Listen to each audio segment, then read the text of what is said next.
This is the Samsung Galaxy S25. That's the base model, not the Ultra. So at first glance, it kind of looks similar to last year's model. This is the S24, this is the S25. At least dimension-wise, they're almost identical, but the S25 is, I think, 7% slimmer this year. The real big difference is the camera lenses. They've got these kind of bold outline around them, similar to the fold and flip series that Samsung produces as well. Similar bezels, similar screen size. Again, it's a little bit thinner. But at first glance, you'd be kind of hard-pressed to notice the difference between the two, which isn't necessarily a bad thing because, you know, Samsung has kind of perfected its design with the S24 series. So in terms of the upgrades inside this year, it's the Qualcomm Snapdragon 8 Elite chipset, which you've already seen in phones like the OnePlus 13 and the Honor Magic 7 Pro. But Samsung is again overclocking it this year, so it's a Qualcomm Snapdragon 8 Elite for Galaxy chipset. Obviously, Samsung says that's going to make this the most powerful Android phone on the market. We'll have to do that testing for ourselves. 12 gigabytes of RAM in the new S25 instead of 8 gigabytes in the S24. So that's going to power all your Galaxy AI features and video editing and all that good stuff. The S25 goes up to 512 this year as well, which is a step up from the S24. To go along with that 8 Elite chipset, there's a larger vapor cooling chamber this year, which basically means gaming performance is going to be better on the S25 against the S24. And then in terms of cameras, it's the same hardware as well. So you've got a 50 megapixel ultra wide, a 12 megapixel wide, and a 10 megapixel telephoto.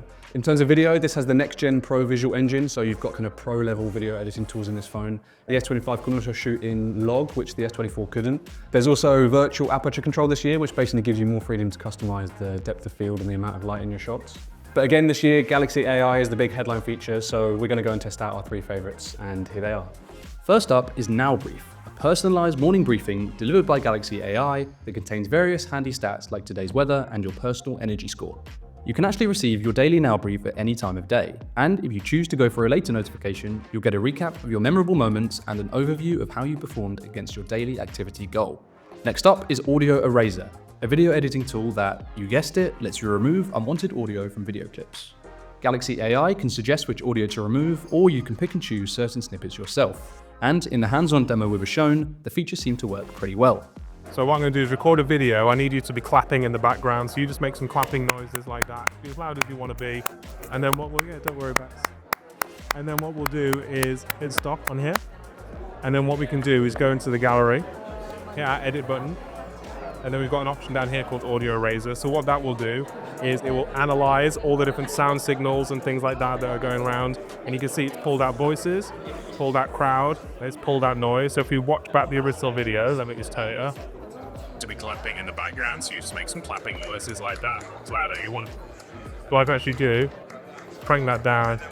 I can crank that down and I can turn my voice right up. So when we play it again, I need you to be clapping in the background, so you just make some clapping noises like that, as loud as you want to be.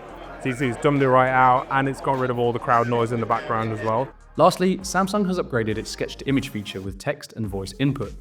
You can now use real pictures as artistic inspiration, and even superimpose your real pictures onto artistic backgrounds. Sketch-to-image will also now function more quickly than before, which is something you can expect from all of Samsung's existing AI features this year.